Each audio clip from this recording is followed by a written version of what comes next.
Hello hello hello everyone, कैसे हैं आप सभी। I hope you all are well and good and welcome to my channel New Life. तो आज हम पढ़ेंगे सत्रिय और बिहू नृत्य। तो चलिए फटाफट पढ़ते हैं। और ये पार्ट 3 है, ठीक है। पार्ट 3 क्योंकि पार्ट 1 और पार्ट 2 मैंने पहले आपको कवर करा दिया है। आज हम करेंगे पार्ट 3, ठीक है। अब जो पार्ट 3 है, अब आपको समझ आए इसके लिए आपको क्या करना है। अगर आपने प्रीवियस वीडियो देख लिए हैं तो वेल एंड गुड, नहीं देखे तो फटाफट जाइए और चेकआउट कर लीजिए, ठीक है। तो जो मैंने पार्ट 2 में पढ़ाया था उसी का यहाँ पर मैं एक समरी टाइप की ले आई हूँ। तो फटाफट आप इसको नोट डाउन कर लीजिए, तो मैं आपको समझा देती हूँ।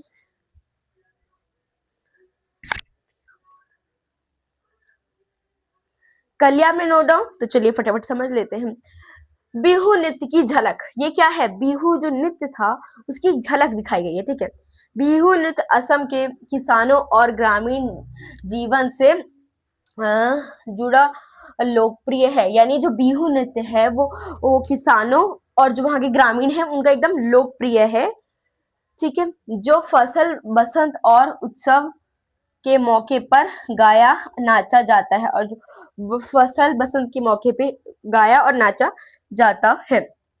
एंजेला को इसमें युवाओं का उल्लास, ढोल पेप के साज और रंगीन पोशाक बहुत आकर्षित करती है। जो उन्होंने पहना है वो लाल और बादामी रंग के पोशाक, वो जो एंजेला थी उसे बहुत आकर्षित करते हैं, ठीक है।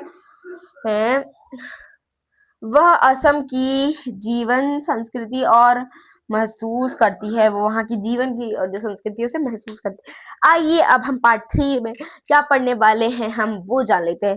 तो अब हम याद करें कि जो एंजेला थी, पहले तो हमारे भारत के बारे में बताए, भारत कैसा देश है। फिर क्या बताया, जो एंजेला थी वो एक विदेशी लड़की थी। उसका कोई सगा भाई बहन नहीं था और उसे जेम्स और कीरा नाम के बच्चों के खेलना पसंद था, और वो एक काल्पनिक खेल खेला करती थी। जो उसकी माँ थी वो डॉक्यूमेंट्री फाइल बनाया करती थी, और इसीलिए उन्हें असम आना पड़ा, और उनके पास सिर्फ 1 महीना था जो वो असम की डॉक्यूमेंट्री फाइल बनाने के लिए। इसीलिए एंजेला ऐसे फिर डांस वगैरह के बारे में बताया गया है।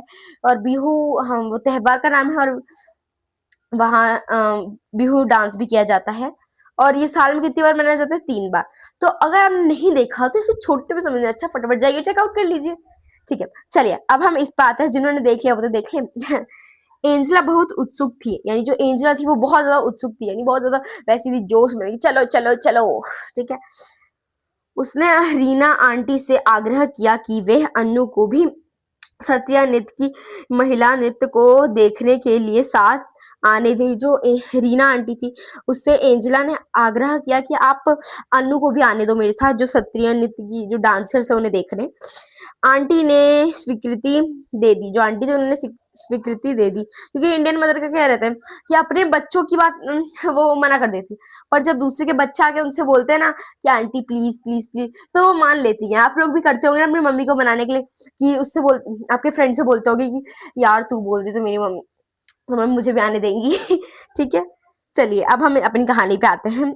उस रात अन्नू और एंजेला सत्या ने देखने गए, और जो उस रात वो अन्नू और एंजेला सत्या ने देखने गए, जिसमें भगवान विष्णु के 2 द्वारपाल जय विजय की कहानी थी। और उसमें क्या था, जो भगवान विष्णु के जो 2 द्वारपाल थे उनकी कहानी थी। नाम क्या था? जय और विजय, ठीक है। ओके। हम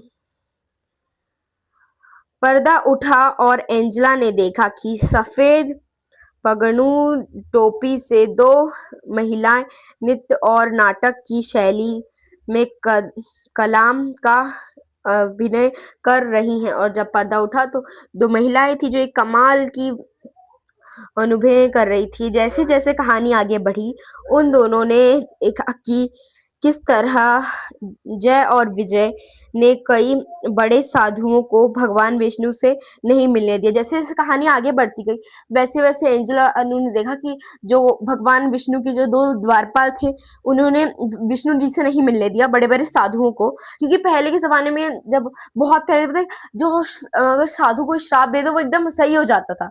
साधुओं में इतनी ताकत रहती थी, ब्राह्मणों में इतनी ताकत रहती थी कि कोई उनसे उल्टी सीधी बातें नहीं करता था, है ना। एकदम उनमें इतनी ताकत है क्योंकि इतने वो तपस्वी थे कि कुछ की हद नहीं। वो एक एक दो दो साल ऐसे खड़े रहते थे और भगवान जी का नाम लिया करते थे, ठीक है। अब आते हैं अपनी इस कहानी पे, ठीक है। हाँ,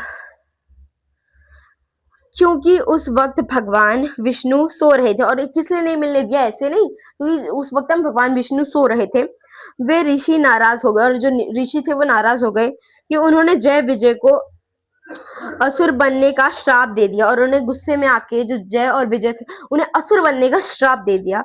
भगवान विष्णु की नींद जब टूटी तब उन्हें अपने द्वारपालों को बचाने के लिए ये आना पड़ा, और जब भगवान विष्णु की नींद टूटी तो जो भगवान विष्णु थे उन्हें अपने द्वारपालों को बचाने के लिए आना पड़ा। उन्होंने वचन दिया कि वे जय और विजय को मारकर उन्हें श्राप से बचा लेंगे, और उन्होंने ऐसे वचन लिया कि, और पहले का वचन भी ऐसा था, अगर एक बार वचन ले लिया तो कभी टूटेगा नहीं, ठीक है। इसलिए उन्होंने, भगवान विष्णु ने वचन ले लिया कि अब वो अपने जय, मतलब जो उनके द्वारपाल थे जय विजय, उनको, क्योंकि अब तो वो राक्षस बन गए थे, उन्हें मार देंगे और उनका जो श्राप है उसे तोड़ देंगे। और ये था कि अगर एक बार श्राप दे दिया ना तो उसे वापस नहीं लिया जा सकता। इसीलिए भगवान विष्णु ने अपने जो दो द्वारपाल थे उन्हें मारने का फैसला लिया। उन्होंने वचन दिया कि, ठीक है।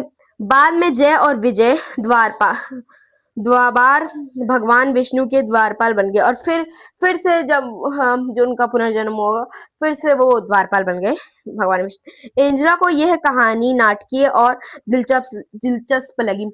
एंजेला को ये कहानी ना बहुत नाटकीय और दिलचस्प लगी, क्योंकि वो तो अमेरिका, मतलब लंदन में थी। लंदन में ऐसी सारी कहानियां होती नहीं है, पर जब वो यहाँ आई तो उसने ऐसी सारी कहानियां देखी और उसकी कहानी बहुत दिलचस्प लगी, ठीक है।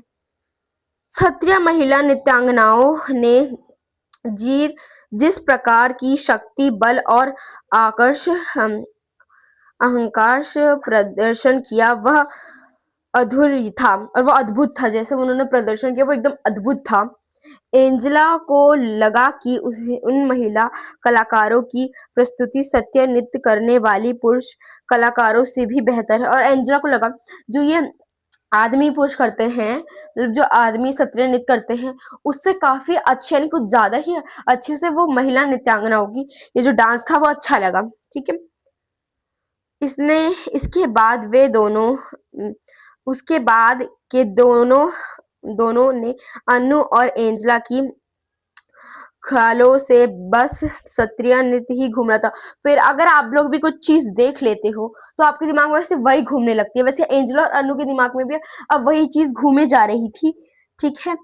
उन दोनों ने स्वर्ग के द्वारपाल जय विजय की तरह हथियार और तलवार चलाते हुए नृत्य किया, और उन्होंने भी नाटक ऐसे ही जय जो द्वारपाल थे उन्हें की तरह तलवार वगैरह लेके ये वो नृत्य किया। एलेसेंड्रा बच्चों की इस उत्सुकता को समझ गई और वह उन्हें क्षत्रिय कलाकारों के होने वाले सा के साथ लेकर गई। फिर वो जो एलेसेंड्रा थी वो इनके बच्चों की इससे समझ गई जैसे वो कर रहे थे, इसीलिए वो राशक्ता के साथ लेके गई, ठीक है। एंजेला और अनु बहुत खुश थे। जो एंजेला और अनु थे वो बहुत खुश थी। उन नृत्यांगनाओं के नाम प्रिया और रीता थे, और जो नृत्यांगनाओं के नाम क्या थे, प्रिया और रीता। वे लड़कियां को सत्रिय और बिहू की कुछ खूबसूरत मुद्राओं और बारीकियां सीखी रही थी। वो जो सत्रिय नृत्य थी कुछ मुद्राएं और बारीकियां वगैरह सीखी थी। एंजेला अधिकतर प्रसन्न हुई, और एंजेला वो और प्रसन्न हो गई ये सब देख के। वापस लौटने के बाद भी वह चलने, खाना खाने और यहाँ तक कि खेल के दौरान भी नृत्य करती रही। और जब वो खाना खाती तब भी वो नृत्य करती, चलने के साथ भी नृत्य करती रही, और यहाँ तक कि खेलने के साथ भी वो नृत्य करती रही। कौन सा नृत्य? सत्रिया नृत्य। वापस लंदन जाने के बाद वह उन सभी जो रिकॉर्डिंग उसने मम्मी ने की थी को देखती रही, और वो उस रिकॉर्डिंग को देखती रही जो उसकी माँ ने रिकॉर्ड की थी और जो उसकी मम्मी ने रिकॉर्ड की थी, यानी एलेसेंड्रा ने रिकॉर्ड की थी।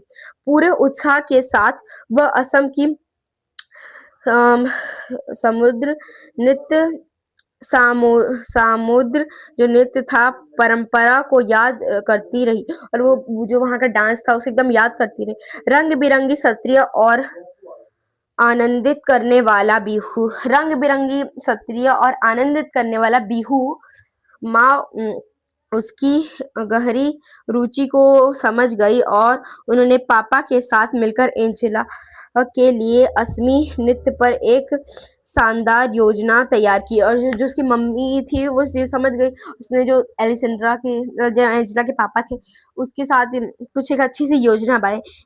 एंजेला ने लंदन में अपनी कक्षा में स्वयं किया गया नृत्य की वीडियो रिकॉर्डिंग के साथ उसका प्रसिद्ध किया। जो उसने वीडियो रिकॉर्डिंग से ही सत्रीय नृत्य सीखा और अपने स्कूल में उसे प्रस्तुत किया। उसके सहपाठों और शिक्षकों को यह बहुत पसंद आया, और जो उसके सहपाठी यानी जो उसके साथ जो क्लासमेट थे उन्हें और जो उसके टीचर्स थे बहुत अच्छा लगा। एंजेला इस बात से बहुत रोमांचित थी कि वह असम के खूबसूरत नृत्य की झलक उन सभी को दिखा पाई, और एंजेला बहुत खुश थी कि वो जो डांस था उसकी जो झलक थी वो सबको दिखा पाई। उसे बहुत अच्छा लग रहा था, उसको जो बहुत अच्छा लग रहा था। माँ को भी हर बात ऐसी ही अच्छा लगता रहा, और माँ को भी जो उसकी माँ थी उसे भी हर बात ही ऐसी अच्छी लगती रही। जब वे कोई फिल्म बनाती होंगी तब एंजेला के पास अपने लिए असम के नृत्य बिहू और सत्रिया के साथ अपना खुद खुद का मनोरंजन था। ठीक है। जैसे मैंने आपको ये पहले बता दिया था कि इसे लिखा है जय मेहता जी ने, और इसे हिंदी में ट्रांसलेट किया है शिवेंद्र कुमार सिंह ने। ठीक है, क्योंकि जो जय मेहता थी उन्होंने असमी लैंग्वेज में इसे लिखा था। तो आई होप आपको लेक्चर समझ आया होगा, अच्छा लगा होगा, और आपको कुछ नहीं समझ आया, मैंने कुछ गलत बोल दिया, कुछ गलत समझा दिया हो तो मुझे बताइएगा, मैं उसे सुधार लाने की कोशिश करूंगी। Thank you and take care.